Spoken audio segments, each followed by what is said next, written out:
The bottom line is that, yeah, politicians will try to tax rich people, but as we showed earlier in the presentation, there simply isn't enough money there to finance the current levels of deficits, much less future levels of deficits.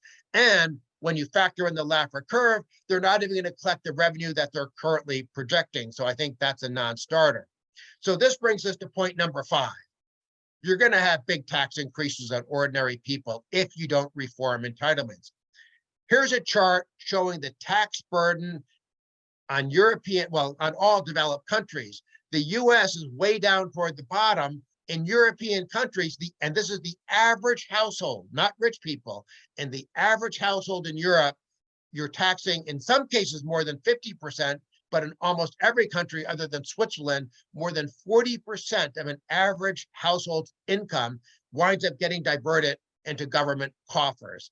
That's enormous in terms of the implications for the well-being of ordinary people in these countries. I want to show you the most horrifying sentence I've ever read. This was from a New York Times story in 2019.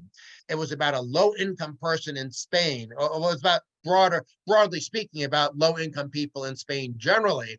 But this one sentence about how a modest income person, only 1,000 euros a month, which is maybe what, $1,100, 2/3 of this guy's income was diverted to government between income taxes, payroll taxes, and other taxes. That is the consequence of leaving government policy on autopilot and letting the burden of government spending dramatically increase.